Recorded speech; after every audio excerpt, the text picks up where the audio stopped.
हम्म। मथे बंदामी गुरु जी। हाँ जी। संलेखना संथारा समाधि, इसमें स्वाध्याय की कुछ विशेष गाथाएं हैं जिनका हम चिंतन कर रहे हैं।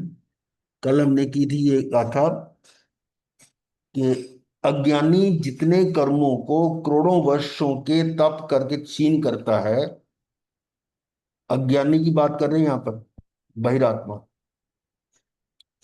जितने कर्मों को करोड़ों वर्ष के तप करके क्षीण करता है, उतने कर्मों को त्रिगुप्ति युक्त ज्ञानी, त्रिगुप्ति युक्त, इसका खास अर्थ है त्रिगुप्ति युक्त, मन मन गुप्त, वचन गुप्त वचन काय गुप्त। काया। और यही संबर है, यही संबर है। और इसी उत्तरायण सूत्र के 30वें अध्याय में लिखा हुआ है कि आतंक गुप्त होने के बाद, यानी स्टेप दिए हुए हैं कि क्या क्या वो करता है। पहले हिंसा, झूठ, चोरी, मैथुन, परिग्रह, रात्रि भोजन का त्याग करता है, इंद्रियों का दमन करते है, सम्मति का पालन करता है। उसके बाद त्रिगुप्त होता है, फिर वो तप में प्रवेश करता है। तो वही चीज यहाँ आ रही है कि कर्मों को त्रिगुप्ति युक्त ज्ञान, ज्ञानी जन जो जिसने अपने मन गुप्त, वचन गुप्त, काया गुप्त कर लिया, अब वो जो करोड़ों वर्षों में तप करके जितना वो कर्म क्षय करता है, उतने ज्ञानी आत्मगुप्त होकर एक श्वासोश्वास में कर देता है। ये गाथा हमने कल की थी। और बढ़िया। आज इस बढ़िया है। ये गाथा आ रही है जिसमें वो तो बस ज्ञान की को परिभाषित किया कि ज्ञान किसको कहते हैं। ये तो तीन बजे देखेंगे आप, देखिए। ये देखिए। जेन तच्चम विभुजे, जेन चित्तम निरुज्जादि, जेन अत्ता विसुजेज, तम नानम जिन शासनो। ये जो शब्द है ना, तम नानम जिन शासनो, यानी उसको जिन शासन में ज्ञान कहा है। किसको कहा है? जिसमें ये ऊपर की तीन योग्यताएं हों। यानी यहां पर जो जिन शासन में, यानी जैन दर्शन में ज्ञान किसको कहा है, उसको यहां थोड़ा परिभाषित किया है। और ये जो शब्द है, ये जो पैरा पद है, तम नानम जिन शासनो, ये यहां पर भी आ रहा है। इसका मतलब ज्ञान को कई तरीके से समझाया गया है। जेन तच्चम विजुजेज, विजुत मतलब जो बूझ लेता है, जान लेता है। जेन मैंने जिससे, ज्ञान की परिभाषा आ रही है। ज्ञान किसको कहा? कि जिससे तत्व ज्ञान का स्वरूप समझ में आता है। ज्ञान की परिभाषा बताई जा रही है यहां पर।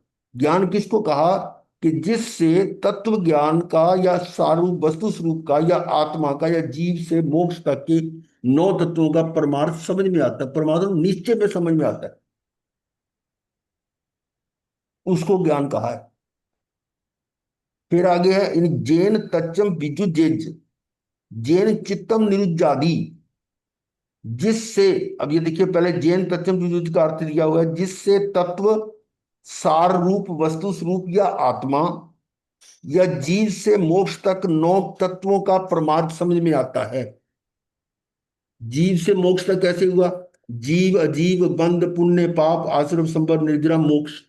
जीव से शुरू हुआ, मोक्ष तक गया, नौ तत्व हुए। इनका परमार्थ समझ में आता, परमार्थ मतलब निश्चय में। और आगे क्या? जैन चित्तम निरुज्जादि, जिससे चित्त या मन, चित्त मतलब चेतना या मन, उन्मार्ग चतुर्गति रूप संसार मार्ग में या राग आदि संकल्प विकल्पों में जाने से रुकता है। यहां के जैन चित्तम निरुज्जादि, चित्तम मतलब चित्त, चित्त बुद्धि मन अहंकार ऐसे आते हैं अलग अलग शब्द। चित्त मतलब ये आत्मा की, यानी चेतना शक्ति है चित्त। हाँ जी। तो जैन चित्तम निरुज्जादि, निरुज्जता का मतलब उसको निरोध कर देता, उसका उसका रास्ता रोक देता है। यानी जो चित्त को उन मार्ग पर, या चित्त के कारण ही मन, मन में अंतर आता है। तो चित्त या मन उन मार्ग चतुर्गति रूप संसार मार्ग में या राग आदि संकल्प विकल्पों में जाने से रुकता है।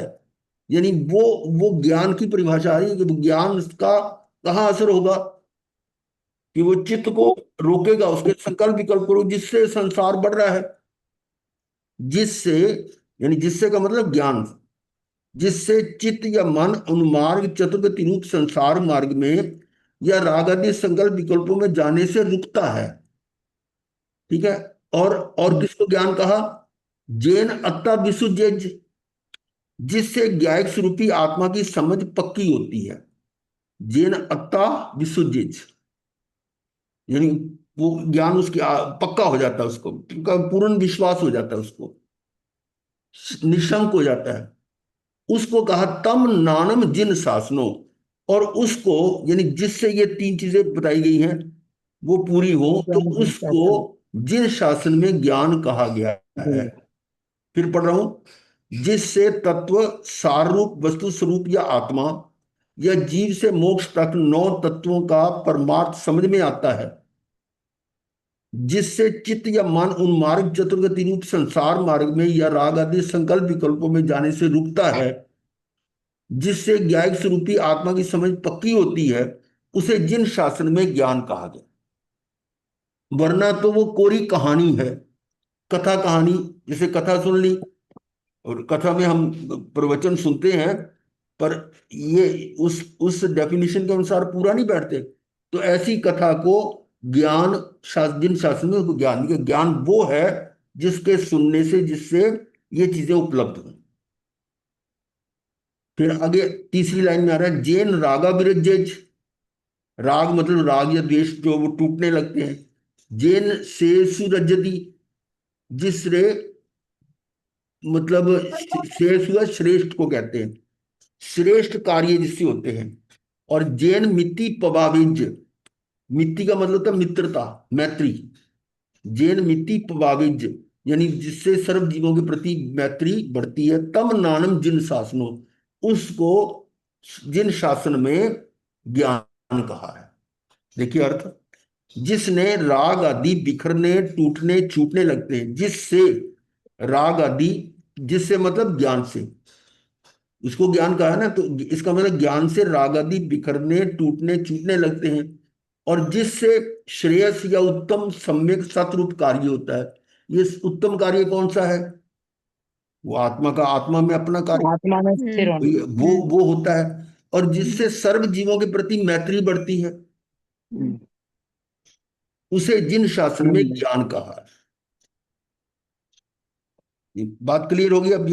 हाँ। जिससे राग आदि बिखरने टूटने छूटने लगते हैं, जिससे श्रेयस या उत्तम सम्यक सतरूप कार्य होता है, जिससे सर्व जीवों के प्रति मैत्री बढ़ती है, और उसे जिन शासन में ज्ञान कहा है। ये थी कुछ आगमों की गाथाएं। अब यहां पर ये आ रही है गाथा जो आत्म सिद्धि शास्त्र में है। आत्म सिद्धि श्रीमद जी की है ना, इसमें शायद ये गाथा नंबर 137 है। ये है तोता ज्ञानी तो ज्ञानी का विद्रोही। ये तोता ज्ञानी क्या होता है? जो तोते को रटा दो, तोते को जैसे रटाते हैं वैसा ही वो हाँ, रिपीट। गुरुदेव बोलते थे, तोता ज्ञानी, थोथा ज्ञानी, पोथा तोता ज्ञानी। ज्ञानी। तोता ज्ञानी, थोथा ज्ञानी, पोथा ज्ञानी। तो पुस्तक पढ़ ली पोथी होगी पर हमने। पंडित भयो कुछ ऐसा है। अब देखिए इसमें क्या बोला है, मुक्ति ज्ञान कथे अने, अंतर छूट्यो ना मोह, ते पामर प्राणी करे मात्र ज्ञानी नो द्रोह। बहुत सुंदर गाथा है। मुख थी, मुख से, मुंह से, ज्ञान कथे, ज्ञान कह रहा है, ज्ञान बगार रहा है। कहने की मतलब बगार रहा है ना, दूसरों को ज्ञान बोल रहा है, बगार रहा है। मुक्ति ज्ञान कथे अने, अंतर छूटियो ना मोह, और अंदर से उसका मोह नहीं छूट रहा। ठीक है, ऊपर से तो वो प्रवचन कर रहा है, ज्ञान दे रहा है कि क्रोध नहीं करो, मान नहीं करो, मतलब मोह को खत्म करने की प्रवचन कर रहा है, पर अंदर में अपने मोह छूटा नहीं है।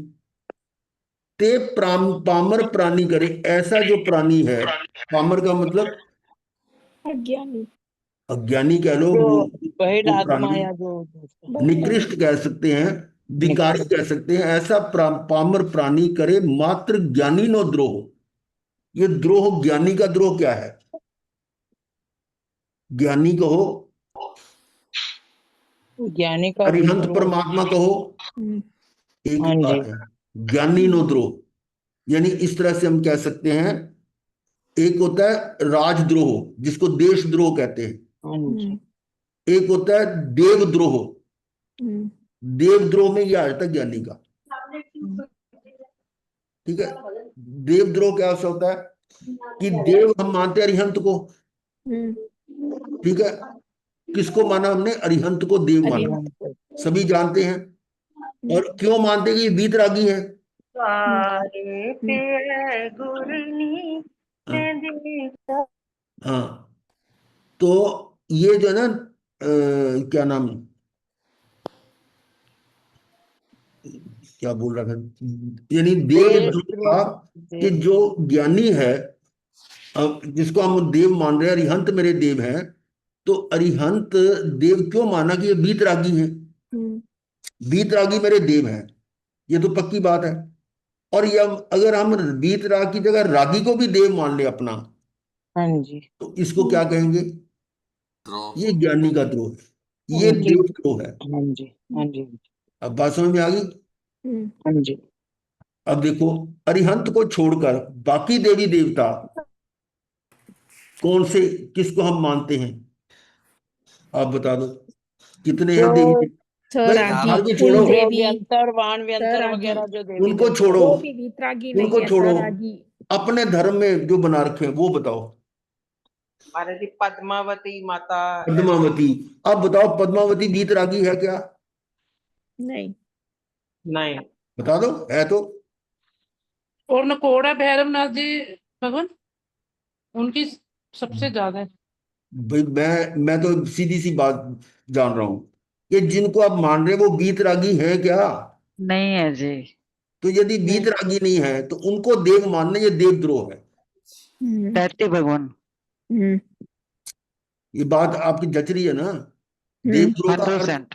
गुरुदेव हम्म, लोग तो कहते हैं सम्यक देवी देवता है वो जो सम्यक, पद्मावती है। सम्यक तो आप भी हो सकते हैं, कोई भी हो सकता है, वीतरागी थोड़ा हो गया। हाँ जी। मैं वीतरागी की बात कर रहा हूं, सम्यक की बात नहीं कर रहा। सम्यकदर्शी शायद सम्यकदर्शी हो सकता है, पर वीतरागी नहीं है। कहते हमने देव केवल वीतरागी को माना है। हम्म, अनंत भगवान। बात समझ आ रही है ना?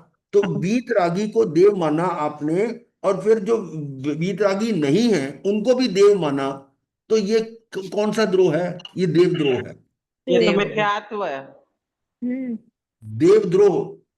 हम्म, देव द्रोह है द्रोह। हाँ, द्रोह है। और मतलब जो उनकी आज्ञा नहीं मानना, रेयंत देव की आज्ञा नहीं मानना। आज्ञा की बात नहीं है। हाँ जी। अब इसको एग्जाम्पल से समझें कि यहाँ मान लो 26 जनवरी की परेड निकल रही है, परेड निकल रही है, और उसमें बोलते हैं, भारत माता की जय, भारत हम्म, माता की जय, बोल रहे हैं ना? बीच में एक बार बोल देता है, पाकिस्तान जिंदाबाद, पाकिस्तान जिंदाबाद। अब बताओ, क्या उसकी, उसको क्या कहोगे? कानून में क्या देशद्रोह, कहते हैं इसको? भारत देशद्रोही, माता के, भारत देशद्रोही। माता का ये द्रोह। देशद्रोही। अपने कानून में, भारतीय संविधान के अनुसार जो कानून संहिता देशद्रोह। है उसके अनुसार ये देशद्रोह है, द्रोही। राज्यद्रोह है। देशद्रोह।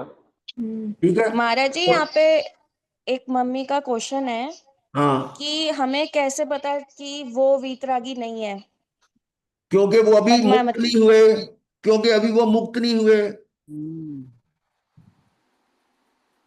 अब देखो ना। और दूसरी बात है कि वो देव कोई भी वीतरागी नहीं है। देव तो अभी अरिहंतों को छोड़कर संसार में, बाकी जितने वो भी देव देव हैं, गति में है ना। अरे अब बात छोड़ो ना, सीधी फार्मूला बनाओ ना। अरिहंतों को छोड़कर बाकी जितने भी देव हैं, चाहे 26वां देवलोक है, वो वीतरागी नहीं है। कहते हम्म, अब बताओ। ठीक है महाराज जी। जी देव तो मिथ्यात्वी भी होते हैं ना। अब मिथ्यात्वी हो कुछ, मैं तो उसके ऊपर क्वेश्चन ही नहीं कर रहा। मेरा तो प्रश्न सिर्फ है वीतरागी के पास, कि हमने जो धारणा की है, हमने जो संकित व्यवहार संकित लिया है, देव मेरे अरिहंत, श्री गुरु अरिहंत। मेरे निर्ग्रंथ, हम्म, और धर्म मेरा केवली प्ररूपित धर्म, यही है ना? तो अरिहंत किसको कहते हैं? जो वीतरागी हैं। हम्म, वीतरागी। तो अरिहंत की बजाय अगर आप दूसरे किसी देव को भी अपना देव मान रहे हैं, तो ये देवद्रोह है कि नहीं है? अभी मैं हैगा एग्जाम्पल दे रहा महाराज जी, था। हैगा। है अगर आपने है। भारत माता की जय बोली और जी जी। साथ में एक बार बोल दिया पाकिस्तान जिंदाबाद, तो अब बोलो उसका क्या इफेक्ट होगा? पुलिस पकड़ लेगी? पुलिस लड़ाई झगड़ा होगा। लड़ाई झगड़ा नहीं, ओहो, कानून है। हाँ जी। कोर्ट में उसको फांसी दी जाएगी। इसकी बिल्कुल। देशद्रोह की सजा फांसी है। हम्म, अब बात समझे, इसमें कोई मैं गलत नहीं बोल रहा। देशद्रोह सही की बात। सजा फांसी है। अब ये फांसी के लिए सुप्रीम कोर्ट तक चला गया अपनी पैरवी के लिए। आज तक तो सुप्रीम कोर्ट फटाफट पहुंच जाते हैं। तो सुप्रीम कोर्ट ने भी फैसला ये दिया कि उसको फांसी दी जाए। उसके बाद क्या अपील करेगा? किसके पास? कहीं नहीं कर सकते। राष्ट्रपति। राष्ट्रपति के पास जाएगा। जी तो माननीय राष्ट्रपति के पास जाएगा, वो क्या बोलेगा उनको कि भाई मैंने तो, राष्ट्रपति महोदय से कहेगा कि भाई मैंने तो भारत माता की जय बोली थी, तो मुझे फांसी क्यों दे रहे हो? तो राष्ट्रपति क्या कहेंगे कि भाई तूने अब पाकिस्तान की जय भी बोली थी, इसलिए माफी नहीं है। वो तो एक बार फांसी होगी, पर ये देवद्रोह जो है ना, अनंत बार बार मरना बार पड़ेगा, अनंत बार। अनेक बार। भगवान वरदान। वो ये है। बहुत तो यहां पर जो आ रहा है ना, मुक्ति ज्ञान कथे अने, मुंह से तो वो ज्ञान बगार रहा है ना, और अंतर छूटे ना मोह, अंदर से मोह छूट नहीं रहा। अपने शरीर से पहले शब्द शरीर आ गया, शरीर से, फिर शरीर की इंद्रियों के से मोह, उसकी पूर्ति के लिए उन वस्तुओं से मोह, वस्त्र पात्र आदि, या और खाने पर उसका मोह कि मुझे ये चीज मिले, रसन इंद्रिय का मोह, और फिर जो मेरे साथ जुड़े हुए हैं उन पे, उनके प्रति मोह। अगर मान लो ये ज्ञानी की बात करते हैं, जो कथा कर रहा है, मान लो साधु भी है, साधु बनकर भी यदि उसको अपने शरीर के प्रति ममत्व नहीं घटा, और वो अभी आज ध्यान कर रहे थे उसमें भी ये बातें आई थी कि अब सोचो जरा कि आप अपने शरीर के बारे में कैसा सोचते हो, इस रसना इंद्रिय के बारे में कैसे सोचते हो?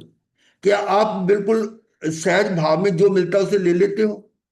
नुक्ताचीनी तो नहीं करते, क्या है ये, क्या बनाया, ये शक्ल ही नहीं ऐसी, इस तरह थोड़ा बनाना था, है ना? तो इसका मतलब आपका मोह नहीं छूटा। कोई वस्तु आपको की मिली, ऐसे ये तो ठीक है, मान लो कपड़ा ही दे रहा कोई, ये तो है घटिया कपड़ा, ये नहीं लेना, और बढ़िया चाहिए, वो चाहिए, इसका मतलब क्या हुआ? उन वस्तुओं के प्रति मोह है। फिर अपने शिष्यों के प्रति, भक्तों के प्रति, ये मेरा भक्त है और मेरा भक्त है कहीं और ना जाए, मोह है कि नहीं है? है। तो वो बात करें कि अंतर छूटे ना मोह, ते पामर प्राणी करे। वो जो प्राणी है वो क्या है? वो मतलब दागी है। देवद्रोही। पामर, पामर का मतलब ऐसे क्या होता है, सही अर्थ इसका? पामर माने मूर्ख होता है, मूर्ख। मूर्ख भी कहते हैं या नीच? नीच, नीच भी बोलते हैं। वो हाँ। जो रामायण है ना, तुलसी रामायण, उसमें पामर आता है वर्ड, हम्म। वो हाँ मैं इसी को पामर। नीच, हाँ। नीच बोलते हैं। हाँ जी, हाँ तो पामर का मतलब मैं बहुत, नीच, नीच गुरुदेव, नीच। है पामर मतलब नीच पागल। ना पागल ना, भी है। उसमें उसमें पामर मतलब नीच, नीच, नीच कमीना, जो वो वर्ड नहीं होता, उसका हाँ गरीब। नीच हाँ, होता है। मैं ते पामर प्राणी, हाँ ऐसा जी, जो प्राणी है वो पामर है, पामर नीच। हाँ जी। मात्र ज्ञानी नो द्रोह, उसको क्या कहा? वो ज्ञानी, ज्ञानी द्रोह है, देवद्रोह है। समझ आ गई बात? अब देखिए क्या अर्थ है। जो मुंह से तो ज्ञान का कथन करता है और अंतर में, अभ्यंतर में मोह छूटा नहीं है, वह पामर प्राणी मात्र ज्ञानी के प्रति द्रोह करता है। ये बात हमें भी खटकती थी। आज सुबह भी जिक्र किया था ना कि हम लोग प्रवचन करने यानी स्वाध्याय कराने जाते थे, ये सारी बातें हम बोलते थे ऐसी जैसे अब बोल रहे हैं, पर उस समय हमारा मोह तो छूटा नहीं था, हमने तो दीक्षा ली नहीं थी। तो इसका मतलब उस समय हम यही यही काम कर रहे थे, पामर वाला। और उसने अंदर से चोट लगती थी कि हम बोल क्या रहे हैं और कर क्या रहे हैं। और ये जब दीक्षा लेने के कुछ दिनों बाद, हम दीक्षा लेने के मतलब एक दिन बाद ही बल्कि अशोक विहार में थे, तो गुरुदेव ने कहा आप प्रवचन करो। 5 तारीख को दीक्षा की, 5 दिसंबर को, 6 को कहा प्रवचन करो। दोनों को बोल दिया। वैसे हमने चलो किया प्रवचन ही, पर फिर पूछा अब देखो तुम्हारे पहले जो बोलते थे और अब जो बोल रहे हो उसमें कोई अंतर है? उसमें अंतर आता है। अपने आप में कॉन्फिडेंस कि हाँ जो बोल रहा हूँ वो ठीक बोल रहा हूँ। जो गुड़ खाता है वो गुड़ का प्रेय थोड़ा बताया किसी को, तो वो चीज है। गुड़ छोड़ के ही फिर किसी को बोलना पड़ता है। हाँ, यही है। तो इस तरह से ये बात, इसका अर्थ ये समझे कि मुंह से तो ज्ञान का कथन करता है और अंतर में अभ्यंतर में मोह छूटा नहीं है, वह पामर प्राणी मात्र ज्ञानी के प्रति द्रोह करता है। क्लियर है? इसको और एक्सप्लेन करने की जरूरत नहीं है, इतना काफी है। आगे है फिर ज्ञानी कौन है? ये तो ज्ञानी का द्रोह हो गया, तो ज्ञानी किसको कहा? मोह भाव क्षय हो ज्या अथवा होए प्रशांत, ते कहिए ज्ञानी दशा, बाकी कहिए भ्रांत। मोह भाव क्षय हो जाए या उप प्रशांत का मतलब उपशांत हो जाए। शांत हो जाए। मोह भाव जो है या तो क्षय हो जाए या उपशांत हो जाए, ते कहिए ज्ञानी दशा, तब उसको कहोगे ये ज्ञानी है। बाकी कहिए भ्रांत, बाकी की तो भ्रांति है। ये शांत आपकी मतलब है। प्रशांत, शांत, उपशांत, कुछ शांत हो गया, इसको हाँ ऐसे जी, समझे, कैसे? समझे ऐसे शांत कि माता था। मोहनीय कर्म जो है ना, मोहनीय कर्म के दो भेद है ना, दर्शन मोहनीय, चरित्र मोहनीय। तो दर्शन मोहनीय में उसको हम अकेले कहें तो मोह भी है वो, मिथ्यात्व मोहनीय, और ये मिश्र मोहनीय और संकित मोहनीय, ये तीन तरह के दर्शन मोहनीय के भेद हैं। और इसके कारण अनंतानुबंधी कषाय होते हैं कि यदि ये मिथ्यात्व मोहनीय कर्म है तो मैं शरीर को अपना मान रहा हूं, आत्मा को जान नहीं रहा, तो जो उसके मतलब जिसमें कारण मोह आना ही बंद हो गया, है। जिसने जिसका मोह उठना ही आना ही बंद हो गया उदय में। नहीं, मैं जो बता रहा हूं पहले वो समझो ना, कि दर्शन मोहनी की तीन प्रकृतियां हैं, ये समाप्त होंगी तो चरित्र मोहनी की चार चौकड़ी, जो एक चौकड़ी जो है वो अनंतानुबंधी, वो किसके कारण है? मोहनीय के कारण। तो ये सात प्रकृतियां यदि क्षय हो जाती तो हम कहेंगे मोहनीय कर्म कम हो गया ना। मूल में तो यही है कि सात प्रकृतियों का क्षय हो जाए या उपशम हो जाए, या कुछ क्षय और कुछ उपशम हो जाए, तो वो ज्ञानी है। चौथा गुण स्थान आ गया ना। चौथे गुण स्थान में सात प्रकृतियों का क्षय हो जाए या उपशम हो जाए, या कुछ का क्षय और कुछ का उपशम हो जाए, तीनों कंडीशंस में वो चौथे गुण स्थान पर आ जाता है। तो चौथे गुण स्थान वाले को क्या कहेंगे? ज्ञानी कहेंगे। दर्शी, हाँ जी, बात क्लियर हो रही है? हाँ जी। तो वही चीज यहाँ के, यदि मोह भाव क्षय हुए हैं या प्रशांत हुए हैं, कुछ कम हुए हैं, तो कहो ज्ञानी दशा है, अदरवाइज शेष तो भ्रांति ही कही जाएगी। जो ऊपर आया था ना, ज्ञान, ज्ञान से हमारे में अंतर क्या आना चाहिए? ज्ञान से हमारे अंदर आत्मा में गुणों का विकास होना चाहिए ना। और उसके कारण ज्ञान के क्या, कि ये सारा आपको पता लगे कि मोहनीय कर्म क्या करता है, ज्ञानावरणी क्या, दर्शन, सारा ज्ञान, 8 कर्मों के बारे में पता लग गया, 9 तत्वों की जानकारी कर ली है, ज्ञान अपना शास्त्र से ये जानकारी होगी ना। और उसके कारण वो जानने से अगर आपका मोह भाव में क्षय हुआ है या शांत हुआ है तो वो ज्ञानी है। अगर ये क्षय और शांत नहीं हुआ, 9 तत्व पढ़ लिए, 25 बोल का थोकड़ा भी कर लिया और शास्त्र भी पढ़ लिए, लेकिन इनमें से कुछ नहीं हुआ, कि मोह क्षय भी नहीं हुआ और शांत भी नहीं हुआ, तो उसको क्या कहोगे? वो ज्ञानी नहीं है। हम समाधि तंत्र में यही आ रहा है, अंतरात्मा की बात है, बहिरात्मा अंतरात्मा, यही तो अंतर है उसमें। तो ज्ञानी नहीं है वो। यदि उसके वो मोह भाव क्षय हुए हैं या प्रशांत हुए हैं तो कहो ज्ञानी दशा है, शेष तो भ्रांति ही कही जाएगी। क्लियर है? समझ आ गई? क्या बोल रहे थे आप बीच में, आप हाँ बताओ। जी, हाँ जी महाराज जी। हाँ, काफी क्लियर है। और वैसे इसकी व्याख्या देखेंगे ना तो गुरुदेव की वो बुक लिखी हुई है आत्म सिद्धि प्रवचन, उसमें तो 3-4 पेज में इसी का व्याख्या की हुई है। अगर गुरुदेव हाँ जी, गुरुदेव मतलब ये जो ऊपर वाला दोहा है इसमें ज्ञानी का अर्थ वितरागी और यहाँ पे ज्ञानी का अर्थ अलग, दो तरह से अर्थ बताया है। मतलब यहाँ पे तो ज्ञानी मतलब जिसको सम्यक हाँ तोड़ हाँ, वो यहाँ यहाँ ज्ञानी जो है ना वो बताया गया अरिहंत को, और यहाँ ज्ञानी बताया चौथे गुण स्थान वाले को। ये स्टार्टिंग में है, तो उसके बाद जैसे जैसे इसकी मतलब स्थिति बढ़ती जाएगी और पूर्णता होने पर वो परम ज्ञानी हो वितरागी गए, हो जाएगा। वो परम ज्ञानी हो गए। ये वो ज्ञानी का मतलब परम ज्ञानी से ही है, ये उससे द्रोह है। तो आगे चलिए, ये देखिए, ये यदि ये तो वही था, यदि मोह भाग क्षय हुए या प्रशांत हुए तो कहो ज्ञानी दशा, शेष तो भ्रांति कही गई। अब अगली गाथा और आ रही है। सकल जगत ते एठवत अथवा स्वप्न समान, ते कहिए ज्ञानी दशा, बाकी बाचा ज्ञान। जिसको सकल जगत ऐंठवत जूठन लगती है अथवा स्वप्न समान, ये सपना है, रियलिटी नहीं है। जिसको यानी ज्ञान वो कौन है जिसको सारा जगत जूठन लगता है। जूठन क्यों लगेगा, अब बताओ जरा। क्योंकि सभी गुरुदेव पुद्गलों का पुद्गल जो है वो ऑलरेडी मतलब अपन ने भोग कर करके छोड़ा हुआ, हाँ उसी जी, को वो वापस सारे वापस पुद्गल हमारे भोगे ले हुए रहे हैं, हैं। यानी मेरे लिए कुछ भी नया नहीं है। सारे झूठे हैं। हाँ जी, हाँ, फ्लेवर ये है सब। सारी जूठे इसलिए हैं झूठा कि यदि मैं कह रहा हूं कि मेरे द्वारा पहले खाए जा चुके हैं, तो आपके द्वारा भी खाए हुए हैं, आपने भी तो भोग करके छोड़े हैं, तो इसका मतलब आपकी जूठन मैं रखा रहा हूं। पूरे पूरे जीवों ने, जितने भी पूरा लोक है, पूरे जगत के लोगों का उन्होंने भी तो यूज किया ना सारे, ये उनके द्वारा छोड़ा गया है।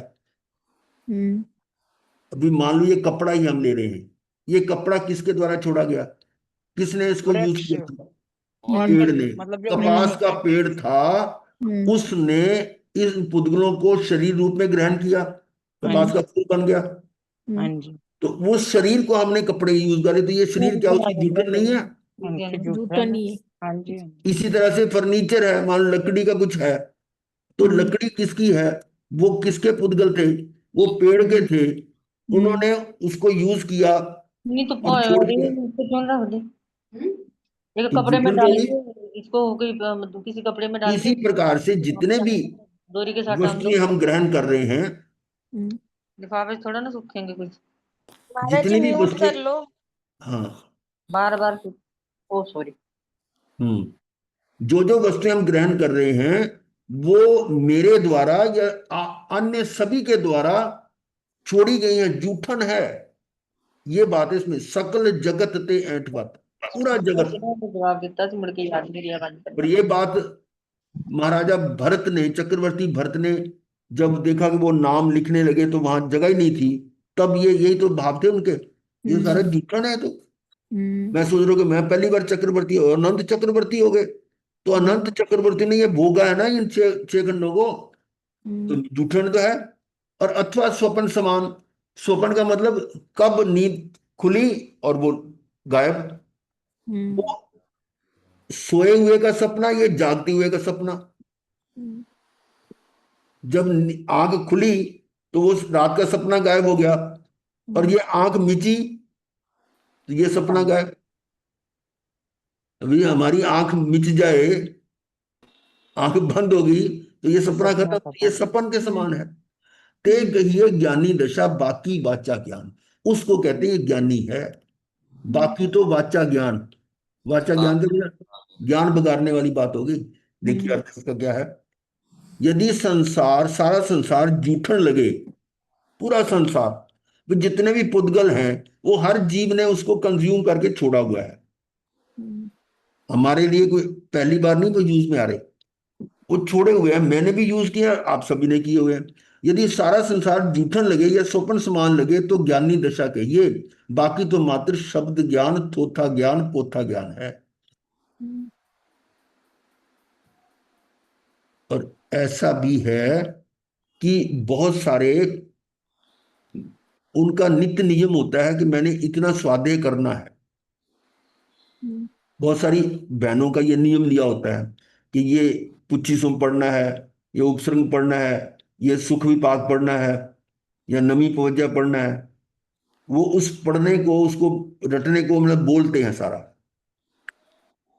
अब वो जो ज्ञान है, उससे वो जो ज्ञान की परिभाषा पूरी होती है क्या? अगर होती है तो वो ज्ञान सही है, अदरवाइज वो थोथा ज्ञान है, पोथा ज्ञान। बात समझ में आ रही है ना? कि भी जी जो ज्ञान मुझको ये एहसास करा दे, यानी मुझे जो जो ऊपर वाली गाथा में था कि जिन शास्त्र में ज्ञान किसको कहा है, वो ज्ञान जो मेरे अंदर आत्म स्वरूप तक मुझे पहुंचा दे। और यदि मैं ऐसे रट रहा हूं, मंत्र पढ़ रहा हूं, जाप कर रहा हूं, गाथाएं रट रहा हूं, तो उससे आत्म स्वरूप की तो वहां तक पहुंच है ही नहीं। तो इसको हम कहते हैं थोथा ज्ञान, पोथा ज्ञान, तोता ज्ञान। और ये धारणा अधिकतर बनी हुई है कि चाहे उसकी समझ आए ना आए, निर्जरा होती है। बहुत सारे, आप किसी से भी पूछ लो, 99% साधु संत भी यही कहेंगे कि निर्जरा होती है। और उसका अरे जी, तर्क वो कहेंगे देते, पुण्य कर्म का बंद होता है, जैसे पुण्य होता नहीं है। नहीं, निर्जरा की मैं बात कर रहा हूं, पुण्य की नहीं बात कर रहा। जो शब्द है उसको पकड़ो, कि निर्जरा होती है उससे कहते हैं। और उसका स्पष्टीकरण देते हैं, हमने सुना हुआ है कि भी कैसे। देखो, एक व्यक्ति को सांप ने काट लिया, जहर चढ़ गया, और वो मांत्रिक को बुलाया गया। वो गारुड़ी बोलते हैं उसको, गारुड़ी जो सांप का जहर उतार देता है। वो आके मंत्र पढ़ता है। उस मंत्र को ना तो सांप जानता है, ना ये रोगी जानता है, उसका जहर उतर जाता है। इसी प्रकार से आप शास्त्र की वाणी को एज इट इज बोलोगे तो आपका ये जहर उतर जाता है। कौन सा? कर्मों का जहर। अब बताओ, इसमें क्या तर्क है और क्या सही है या गलत है? भी गुरुदेव जो उससे अकल रोग वो शांत हो जाता है। रोग शांत हो जाता है, ऐसा बोलते हैं कि वो जहर उतर गया, हाँ जी तो वो मंत्र से उतर गया ना। तो हाँ इस तरह जी से आप अगर पाठ को बोल रहे हो तो आपका भी जहर उतर जाएगा। इसलिए नहीं वो उतरेगा। इसलिए वो उपदेश देते हैं, ये मंत्र याद करो, ये पढ़ो, वो करो, ये उपसर्ग का पाठ करोगे तुम्हारा ये विघ्न दूर हो जाएगा, जो उपसर्ग आया हुआ है वो शांत हो जाएगा। और ये वाला पाठ पढ़ो तो तुम्हारा रोग शांत हो जाएगा। बहुत सारे स्तोत्र हैं, संति करम संति जन, वो ऐसे कई हैं। ये शांतिनाथ का वो पढ़ रहे हैं या पार्श्वनाथ का पढ़ रहे हैं। ये क्या कर रहे हैं कि उससे ये, अच्छा, किसी एक विशेष की, उसकी गाथा कोई विशेष है, इस गाथा की माला करो, तुम्हारा ये हो जाएगा, तुम्हारे पुत्र रत्न की प्राप्ति हो जाएगी, तुम्हारा ज्ञान बढ़ जाएगा, तुम्हारा नेत्र रोग ठीक हो जाएगा। है कि नहीं है? और उसके पीछे तर्क क्या है? ये उदाहरण देते हैं सांप वाली। अब बताइए, साथ वाला इसमें एग्जाम्पल गलत है। आप कैसे उसको समझोगे?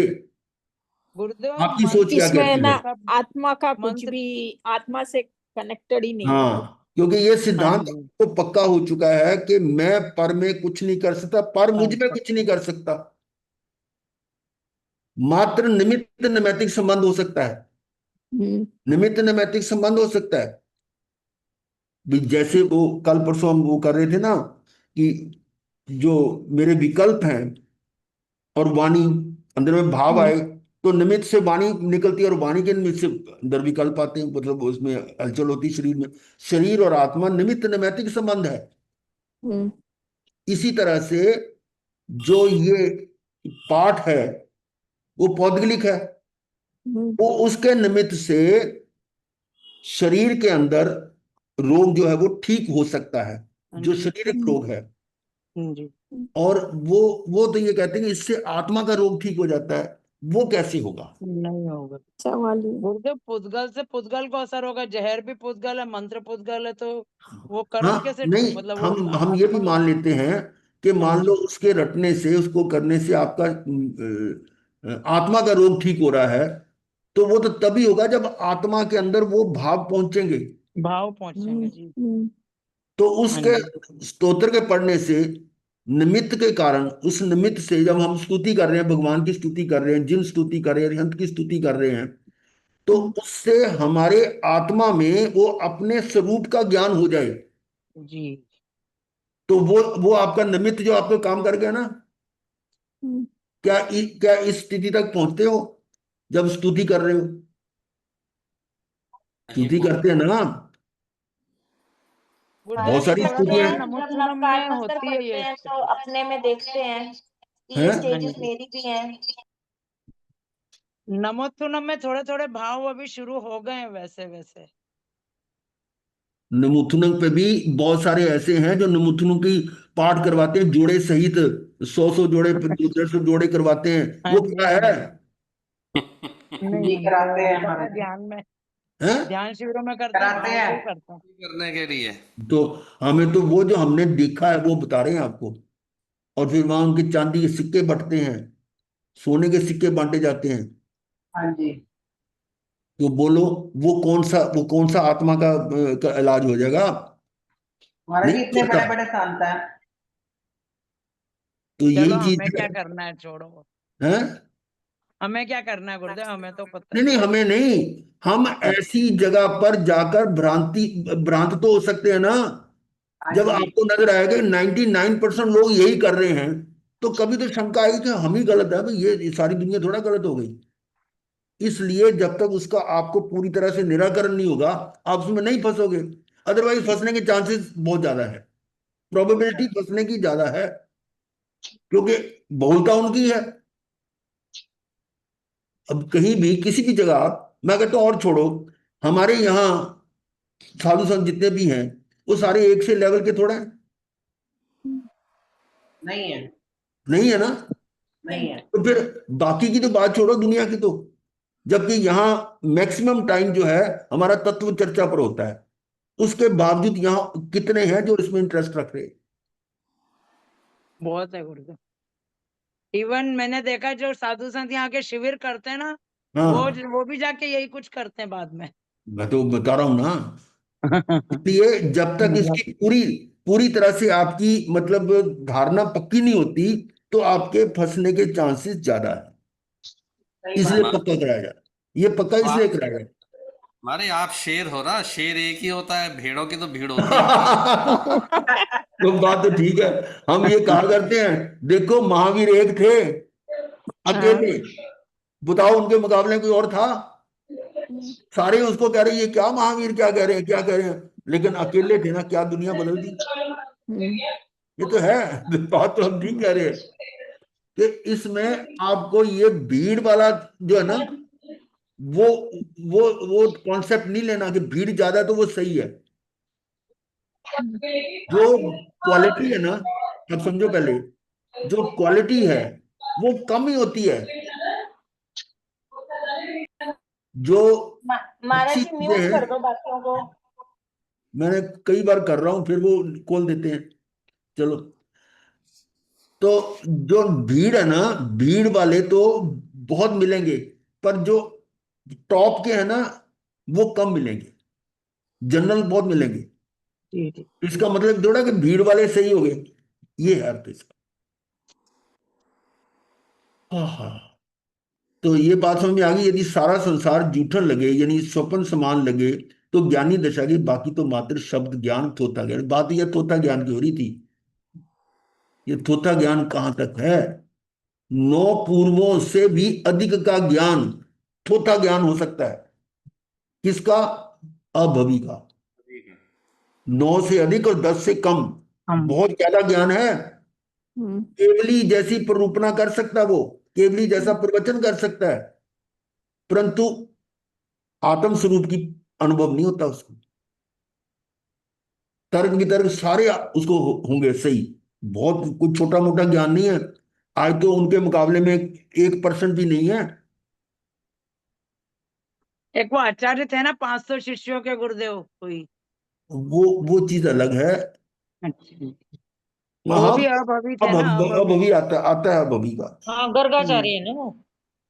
हाँ नहीं नहीं, वो था अंगार हाँ जी, मर्दनाचार्य, अंग अंगार मर्दनाचार्य, अंगार अंग मर्दनाचारी। मर्दना, नाम तो ऋषि। नाम उसका ये नहीं था। नांगर का चार्य पंडित नहीं। ऋषि। वो तो अंगारे यानी वो कोयले गाड़ थे, उसके मर्दनाचार्य। वो कोयले के ऊपर से चक चक चक करके चल पड़ा ना, तो अंगार मतलब कोयले को मर्दन करते हुए चले, इसलिए नाम उसका अंगार मर्दनाचारी अंगार मर्दनाचार्य। ये था। चलिए आगे चलें। आगे कर्म बंध का मूल कौन, ये अगली गाथा आ गई आगम में से।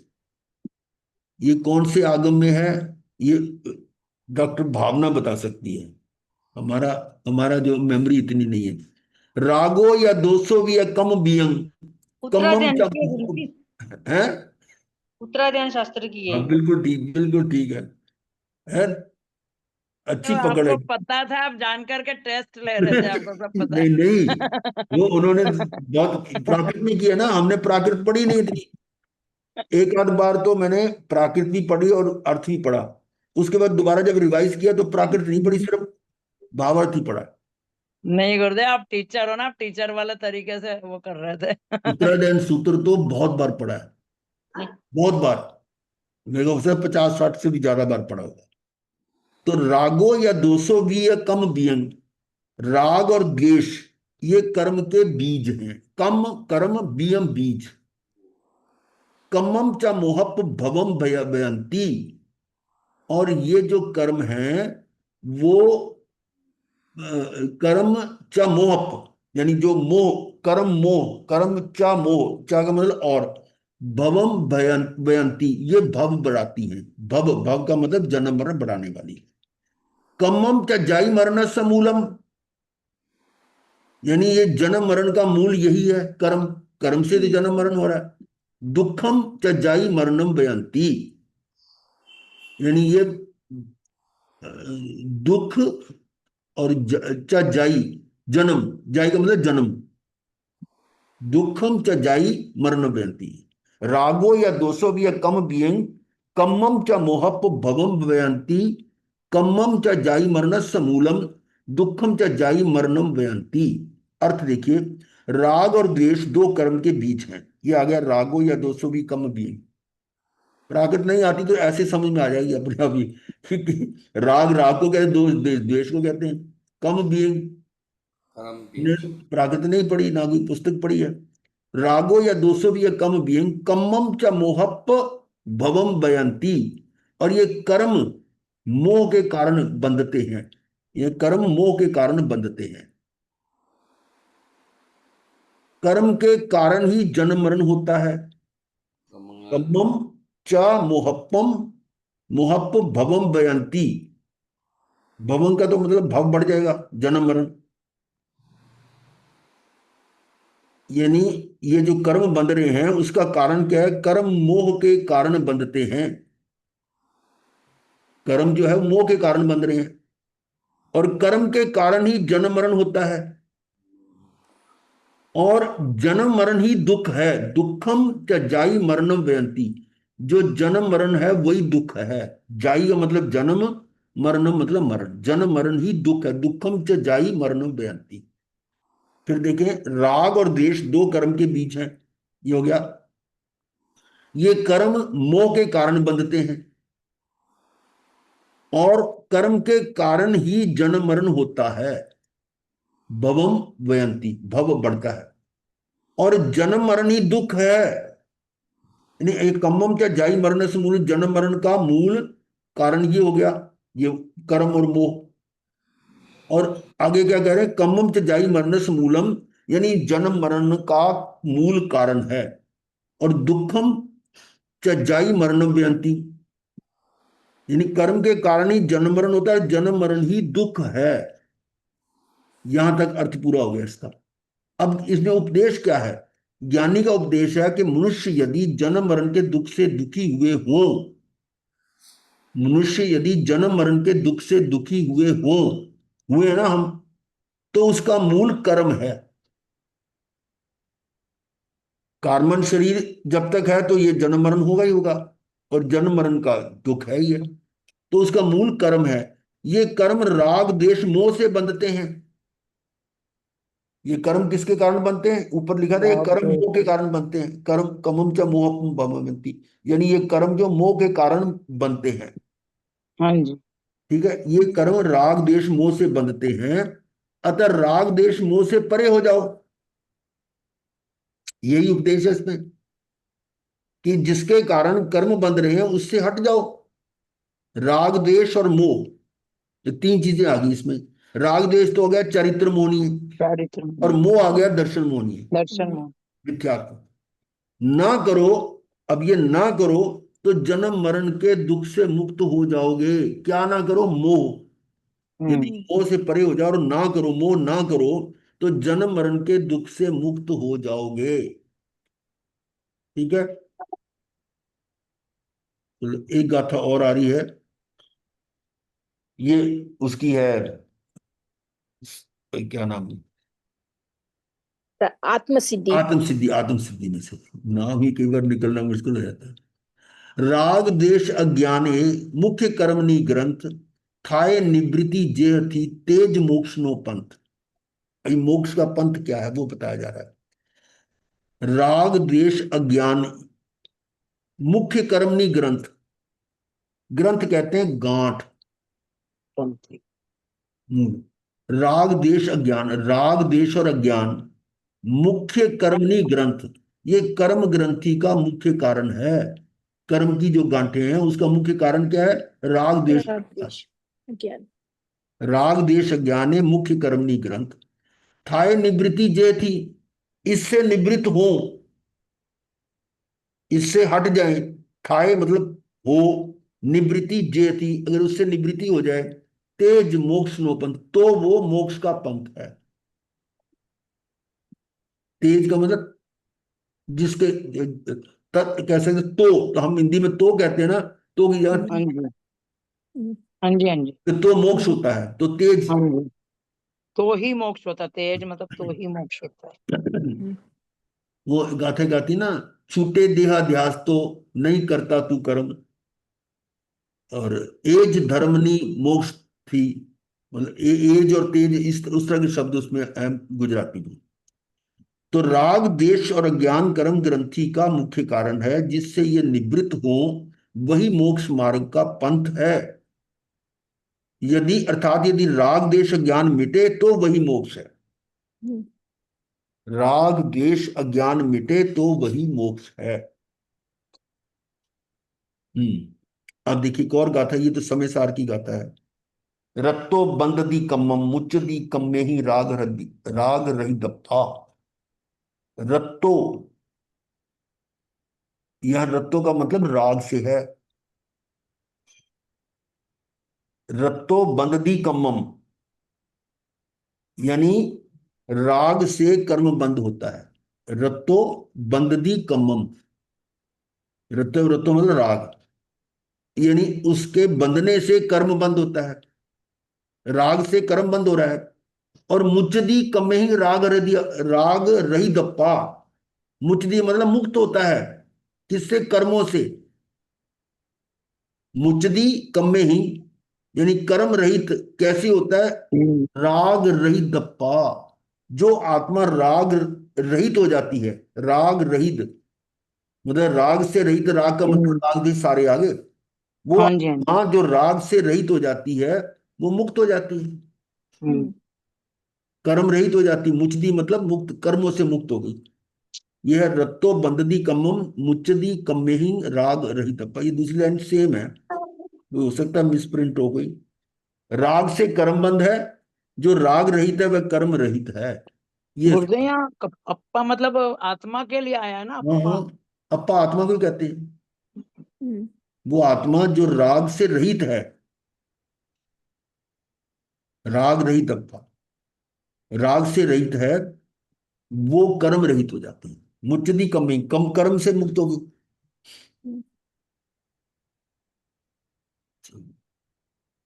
अब वो कल वाला भजन पूरा करेंगे, डॉक्टर साहब बोलेंगे ना।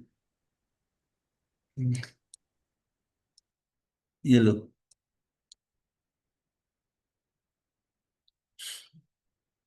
ये थोड़ा भजन लंबा है ना, बस अच्छा है, आप अच्छा बोल रहे थे, करो जी। हम्म जिया कब तक उलझेगा संकल्प विकल्पों में, जिया कब तक उलझेगा संसार विकल्पों में।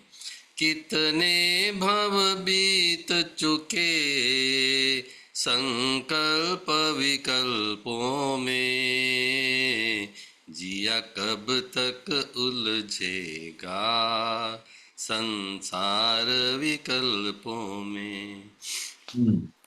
उड़ उड़ कर ये चेतन गति गति में जाता है, उड़ उड़ कर ये चेतन गति गति में जाता है, रागों में लिप्त सदा भव भव दुख पाता है, क्षण भर को भी न कभी निज आत्म ध्याता है, निज तो न सुहाता है पर ही मन भाता है, ये जीवन बीत रहा झूठे संकल्पों में, जिया कब तक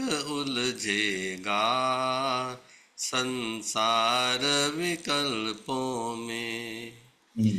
निज आत्म स्वरूप लखो तत्वों का कर निर्णय, मिथ्यात्व छूट जावे समकित प्रगटे सुख में, निज परिणति रमण करे हो निश्चय रतन त्रय, निर्वाण मिले निश्चय छूटे भव दुख भय में, सुख ज्ञान अनंत मिले चिन्मय की गल्पों में, जिया कब तक उलझेगा संसार विकल्पों में। शुभ अशुभ विभाव तजो है अरे आश्रव, शुभ शुभ विभाव तजो है अरे आश्रव, संवर का साधन ले चेतन का कर अनुभव, शुद्धात्म का चिंतन आनंद अतुल अभिनव, कर्मों की पग ध्वनि का मिट जाएगा कलरव, तू सिद्ध स्वयं होगा पुरुषार्थ संकल्पों में, तू सिद्ध स्वयं होगा पुरुषार्थ संकल्पों में, जिया कब तक उलझेगा संसार विकल्पों में। भी है नर रे नर रे तू चेत अरे नर रे, क्यों मूड विमूड बना कैसा पागल खर रे, अंतर्मुख हो जा तू निज में निज रस भर रे, पर अवलंबन तज रे निज का आश्रय कर रे, पर परिणति विमुख हुआ तो सुख पल अल्पों में, जिया कब तक उलझेगा संसार विकल्पों में। तू कौन कहाँ का है और क्या है नाम, अरे आया है किस घर से, जाना किस गांव, अरे सोचा न कभी तूने, दो क्षण की छाँव, अरे ये तन तो पुद्गल है, दो दिन की ठाम, अरे तू चेतन द्रव्य सबल, ले सुख अविकल्पों में, जिया कब तक उलझेगा संसार विकल्पों में, यदि अवसर चूका तो भव भव पछताएगा, फिर काल अनंत, अरे दुख का घन छाएगा, ये नर भव कठिन महा, किस गति में जाएगा, नर भाव भी पाया तो जिन श्रुत नहीं पाएगा, अगर अनगित जन्मों में, अनगिनत कल्पों में, जिया कब तक उलझेगा संसार विकल्पों में। बहुत बढ़िया, बहुत सुंदर। मारे आई बहुत चुका। सुंदर भजन। गल्प का क्या मीनिंग था गुरुदेव? एक जगह गल्प आया था। विकल्प, ये वो विकल्प की बात, विकल्प की तरह हो गया ना, अच्छा, गल्प, जल्प, विकल्प, वही हो। डॉक्टर साहब की आवाज बढ़िया है, ट्यून भी अच्छी महाराज निकाल जी लेते इसकी हैं। पीडीएफ शेयर कर देना ये वाले भजन की। क्या करना है? इस भजन को कह इसकी रहे हैं कि पीडीएफ पीडीएफ। अच्छा, पीडीएफ। तो पीडीएफ तो पूरी पूरी पूरी लिस्ट भेज देता हूँ। पूरी फाइल अरे बना रखी है, हैं? भेज दीजिए महाराज। चलो, ग्रुप में डाल देता हूँ, ग्रुप में डाल दूंगा, उसमें ले लेना। कृपा महाराज आपकी बहुत बड़ी। हाँ जी। चलो ठीक है। हाँ, तो मतलब अभी कोई और आपका प्रश्न कोई है, कोई विशेष चर्चा करनी तो कर लें, अब यहीं पर हम अपना विराम लेंगे, अगली गाथा फिर करेंगे। तो अब तो बहुत लाइट चल रहा है ना, सब्जेक्ट ज्यादा इतना गहन नहीं है, पर फिर भी है। हाँ जी क्योंकि गुरुदेव, सुनना तो पड़ता ही है ध्यान से, ध्यान इधर उधर नहीं भटक सकता बिल्कुल भी। यानी ये परिभाषाएं जो जो बीच में गाथाएं आ रही हैं, ये भी सब चुनी हुई गाथाएं हैं, जो बोध परक है, बोध देने वाली है। और खास करके अंतिम समय में इस प्रकार का बोध मिलेगा, और वो तभी समझ में आएगा जब हमने पहले से उन पर चिंतन मनन किया होगा, नहीं तो अंत समय में वो कुछ समझ नहीं आएगी क्या बोल रहा है। हाँ जी ये गुरुदेव, इसको पढ़ने से मतलब ये पता लग रहा है कि पर्यटना का कितना इम्पोर्टेंस है स्वाध्याय में। मैं एक ही कहता बात हूं, को अब रिपीटेडली। एक एक आगम ले लो, कोई एक शास्त्र या एक गाथा ही ले लो, हाँ जी हाँ जितनी जी। बार पढ़ोगे उतनी गहराई और होती जाएगी। मतलब अच्छा, इसी वो में एक छोड़ो, चीज को, इसी में नहीं, एक चीज को 8-8 10-10 बार समझाया हर मैं तरीके से। कहता हूं इसको छोड़ो, ये जो भजन हमने सिलेक्ट किए हुए ना, हाँ इस बहुत। भजन को जितनी बार पढ़ते हैं ना, जी जी उतनी हाँ गहराई जी। और होती है इसमें। अब इसमें पहले मेरे को भजनों का इंटरेस्ट नहीं होता था पहले, पर जब से ये पढ़ने लगे मेरे को अब बहुत ही अच्छे लगने लग गए ये इसमें भजन एक बिल्कुल। एक शब्द जो है ना, इतना गहरा है, गहन है, बहुत। तो हाँ कमाल जी, है। तो वो क्योंकि ये सार पढ़ करके चुके हैं ना, पढ़ने के बाद ये भजन का मतलब समझ में आता है अब। हाँ, ठीक है, चलो। गुरु जी के मुंह से तो बहुत ही सुंदर लगते हैं सुनने के लिए। अरे, अंदर से हम बोलते हैं ना। कहाँ हम गुरु जी को कहाँ मैंने हम तो रिक्वेस्ट करी थी कि बोल कोई देते हैं, हम कैसेट ठीक है। बनवा दें। हम गुरुदेव हमको तो कैसेट, अंदर से जीव कैसेट अंदर चाहिए आत्मा में हमें। उतरा हम हुआ है ना, तो अंदर से बोलते हैं। हमें कहाँ आता कोई है ना। गुरुदेव को मनाओ कि कैसेट बनवा दे, तो हम बाद में भी तो सुन सकते हैं ना ना जी ना, झटपट भी। कैसेट की जब जब चाहो बोल देते हैं, एक एक स्वाध्याय में कितनी बार भजन बोल देते हैं, बीच में लाइनें आ जाती हैं। गुरुदेव वो जैसे हम कहीं कार में जा रहे हैं तो रास्ते में लगा सकते हैं ना, सुनते हुए जा तो ये सकते तो हैं आप भजन। यूट्यूब पे लो ना, यूट्यूब पे सारे हैं।